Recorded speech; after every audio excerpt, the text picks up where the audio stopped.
નમસ્કાર ગુજરાત દેશ અને દુનિયાના અત્યારના તાજા અને મહત્વપૂર્ણ સમાચારોની માહિતી મેળવીએ તો ગુજરાતની અંદર ગરમી સાથે વરસાદની આગાહી કરવામાં આવી છે।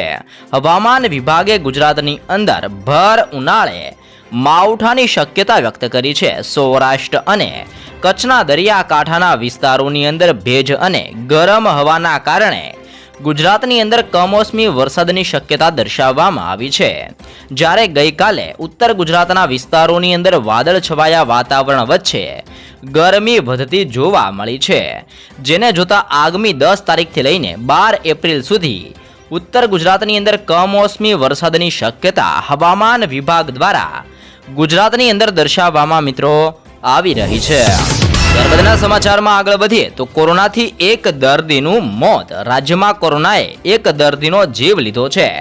મળતી માહિતી મુજબ વડોદરાની અંદર કોરોનાથી એક દર્દીનું મોત થયું છે। પંચમહાલના 60 વર્ષીય પ્રૌઢનું સારવાર દરમિયાન મોત નીપજ્યું છે અને હાલ એસએસજી હોસ્પિટલની અંદર કોરોનાના 5 અને સ્વાઇન ફ્લૂનો એક દર્દી હાલ સારવાર હેઠળ પણ જોવા મળ્યા છે અને દેશની અંદર કોરોનાની સાથે સાથે હવે સ્વાઇન ફ્લૂના કેસોની અંદર પણ વધારો થતો જોવા મળ્યો છે।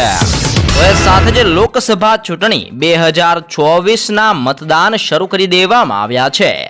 દેશની અંદર લોકસભા ચૂંટણી માટે મતદાન શરૂ થઈ ગયું છે। ઈસીની સૂચના ઉપર કેટલીક પસંદગીની સરકારી સેવાઓના કર્મચારીઓ સિવાય વિકલાંગો અને 85 વર્ષથી વધુ વયના મતદારો માટે પોસ્ટલ બેલેટ પેપર દ્વારા મતદાન શરૂ કરવામાં આવ્યું છે। દેશની અંદર અલગ અલગ રાજ્યોની અંદર ચૂંટણી કાર્યકર્તાઓ લાયક મતદારોના ઘરે પહોંચી તેમની પાસે મતદાન કરાવી રહ્યા છે। પોસ્ટલ બેલેટ દ્વારા મત આપવા માટે લાયક ઉમેદવારે ઇલેક્શન કમિશનની વેબસાઇટ ઉપર જઈને નોંધણી પણ કરાવી પડે છે। ત્યારબાદના સમાચારની માહિતી મેળવીએ તો ભારતે ડુંગળીની નિકાસને આપી છે મંજૂરી।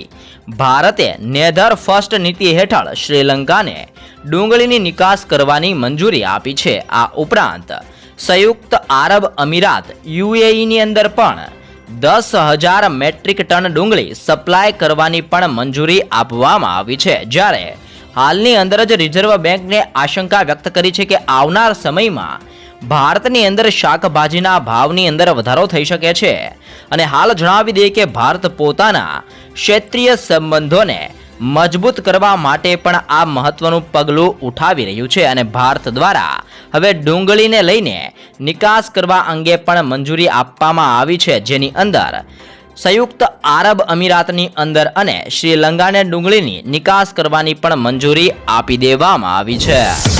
ત્યારબાદના સમાચારમાં આગળ વધીએ તો રાહુલ ગાંધી દ્વારા પણ મોટું નિવેદન આપવામાં આવ્યું છે। રાહુલ ગાંધીએ પીએમ મોદી ઉપર શાબ્દિક પ્રહાર કરતા કહ્યું છે કે નરેન્દ્ર મોદીએ કેટલાક અજોબોપતિના રૂપિયા 16 લાખ કરોડ માફ કર્યા છે। આટલા પૈસાથી મનરેગા જેવી ક્રાંતિકારી યોજના 24 વર્ષ સુધી ચાલી શકી હોત। જેઓ પૂછે છે કે કોંગ્રેસની યોજનાઓ માટે રૂપિયા ક્યાંથી આવશે, તેવો આ આંકડા લોકોથી છુપાવે છે। રાહુલે કહ્યું છે કે મિત્રો ઉપર દયા બહુ થઈ ગઈ છે અને હવે સમય આવી ગયો છે કે સરકારની તિજોરી સામાન્ય માણસો માટે ખોલી દેવામાં આવે। સાથે જ રાહુલ ગાંધી દ્વારા એવું પણ કહેવામાં આવ્યું છે કે અજોબોપતિના જો નાણાં માફ કરવામાં આવતા હોય તો ખેડૂતોના દેવા અને ખેડૂતો દ્વારા લેવામાં આવેલી લોન કેમ સરકાર માફ નથી કરી રહેલી, જેવા પણ શાબ્દિક પ્રહારો રાહુલ ગાંધી દ્વારા પીએમ મોદી ઉપર કરવામાં આવી રહેલા છે। તે ઉપરાંત મોટા અવાજે ગીત સાંભળવું તમારી માટે જોખમી છે। WHO એટલે કે વર્લ્ડ હેલ્થ ઓર્ગેનાઇઝેશને હેડફોન પહેરીને મોટા અવાજથી ગીત સાંભળતા લોકો માટે ચેતવણી જાહેર કરતા જણાવ્યું છે કે હેડફોન પહેરીને મોટા અવાજે ગીત સાંભળવાના કારણે વિશ્વની અંદર 10 લાખ યુવાનો બહેરાશ આવી ગયેલી છે અને આદત કોઈને ભારે પડી શકે છે। અને એક અહેવાલ મુજબ હાલની અંદર વિશ્વની અંદર 430 મિલિયનથી વધુ લોકો આ સમસ્યાથી પીડાઈ રહેલા છે અને જ્યારે વર્ષ 2050 સુધીની અંદર આ સંખ્યાનો આંકડો 70 મિલિયન થઈ શકે તેવી પણ ચેતવણી આપવામાં આવેલી છે।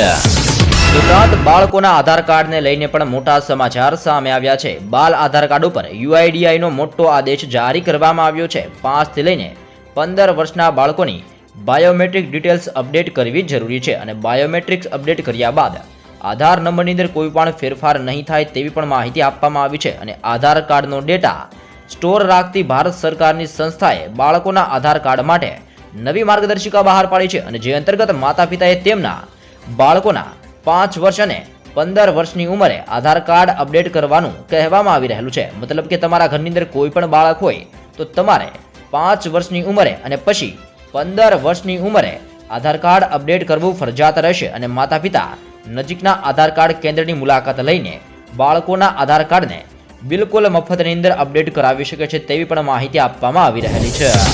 ઉપરાંત ભૂપેન્દ્ર પટેલ સરકાર દ્વારા પણ મહત્વનો નિર્ણય લેવામાં આવેલો છે. મુખ્યમંત્રી ભૂપેન્દ્ર પટેલના નેતૃત્વની અંદર રાજ્ય સરકારે નાગરિકોની સલામતી અને સુરક્ષાની અંદર વધારો કરવા માટે એક મહત્વપૂર્ણ નિર્ણય કર્યો છે. ગુજરાતની અંદર વાણિજ્યિક અને ઔદ્યોગિક સંસ્થાઓ, ધાર્મિક સ્થળો, શૈક્ષણિક સંસ્થાઓ, હોસ્પિટલ, રમતગમત સંકુલો તથા રેલવે સ્ટેશન અને બસ સ્ટેશનની સાથે જ વધુ પ્રમાણની અંદર જ્યાં લોકો એકત્રિત થતા હોય તેવા સ્થળો પર નાગરિકોની સલામતી અને સુરક્ષાની અંદર વધારો કરવા માટે સીસીટીવી કેમેરા લગાડવામાં આવશે અને એક દિવસની અંદર 1000થી વધુ લોકોની અવરજવર થતી હોય તેવી જગ્યાઓ પર સીસીટીવી કેમેરા લગાડવામાં આવશે તેવો પણ નિર્ણય લેવામાં આવેલો છે. ઉપરાંત ઓનલાઈન ટ્રાન્ઝેક્શનને લઈને ટૂંક સમયની અંદર થશે મોટો ફેરફાર. National payment corporation of India અને RBI એવો નિયમ લાવવાની તૈયારી કરી રહી છે જે ગૂગલ પે, પેટીએમ અને ફોન પે જેવી ત્રીજી કંપનીઓના ટ્રાન્ઝેક્શનને ઘટાડી શકે છે. માનવામાં આવી રહ્યું છે કે આ નિયમ લાગુ થયા બાદ આ કંપનીઓ સાથે 30% ટ્રાન્ઝેક્શન થઈ શકશે અને હાલ ઓનલાઈન ફ્રોડને જોતા સરકાર દ્વારા આ પગલું ભરવાની વિચારણા પણ કરવામાં આવી રહી છે. સાથે જ વીજળી મીટરના ફિક્સ ચાર્જની અંદર પણ ઘટાડો કરવામાં આવેલો છે. ગુજરાત સરકારે ખેડૂતોના હિતની અંદર મહત્વનો નિર્ણય લેતા કૃષિ વીજ જોડાણના મીટરની અંદર ટેરિફ ફિક્સ ચાર્જની અંદર ઘટાડો કર્યો છે અને જેનો સીધો ફાયદો ખેડૂતોને થવાનો છે. નવા નિયમ મુજબ 7.5 હોર્સ પાવરના વીજ જોડાણની અંદર 50%નો ઘટાડો કરતા ₹10 પ્રતિ હોર્સ પાવરના આધારે, જ્યારે 7.5 હોર્સ પાવરથી વધુ હોર્સ પાવરના વીજ જોડાણની અંદર 75%નો ઘટાડો કરતા ₹5 પ્રતિ હોર્સ પાવરના આધારે ખેડૂતોને હવે વીજળી મળવાની છે.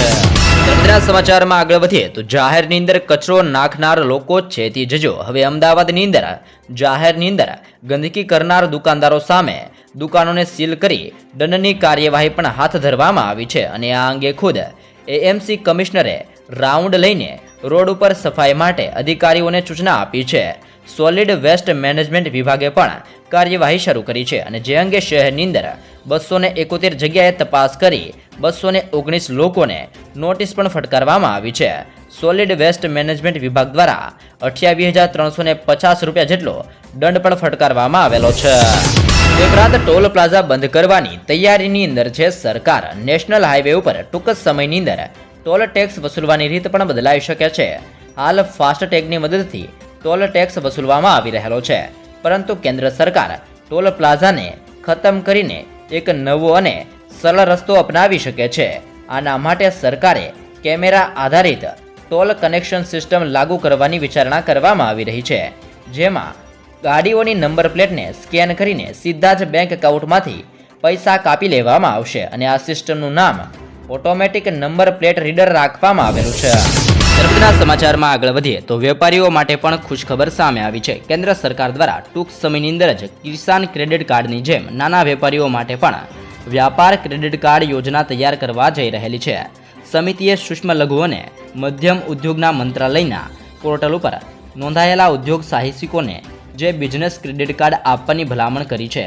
આ કાર્ડથી નાના વેપારીઓને ઓછા વ્યાજ દરે ₹1 લાખ સુધીની લોન સરળતાથી મળી જવાની છે.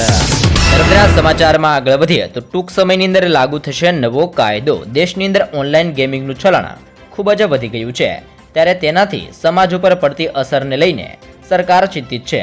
કેન્દ્રીય મંત્રી અશ્વિની વૈષ્ણવે કહ્યું છે કે ઓનલાઈન ગેમિંગની અસરને જોતા કેન્દ્ર સરકાર નવો કાયદો લાવી રહી છે. અશ્વિની વૈષ્ણવે જણાવ્યું છે કે તેમણે હાલની અંદર જ ઓનલાઈન ગેમિંગની અસરને લઈને તમામ રાજ્યના ઇન્ફોર્મેશન ટેકનોલોજી મંત્રીઓ સાથે બેઠક કરી હતી અને બેઠકની અંદર રાજ્યની અંદર આ અંગે ચિંતા પણ વ્યક્ત કરવામાં આવી હતી. નર્મદાના જરૂરી સમાચારમાં નજર કરીએ તો છોકરીઓ માટે પણ કેન્દ્ર સરકાર દ્વારા મોટો નિર્ણય લેવામાં આવી રહેલો છે.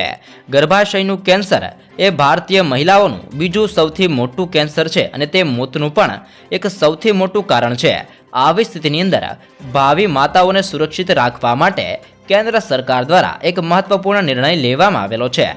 તેને અટકાવવા માટે સ્કૂલોની અંદર 9 થી 14 વર્ષની છોકરીઓને સર્વાઇકલ કેન્સરની રસી આપવાની યોજના બનાવવામાં આવી રહી છે. એક અભિયાન અંતર્ગત રાજ્ય અને કેન્દ્રશાસિત પ્રદેશોની અંદર માર્ગદર્શિકા આપવા અને નિર્ણય લેવા માટે પણ આદેશો આપવામાં આવી રહેલા છે.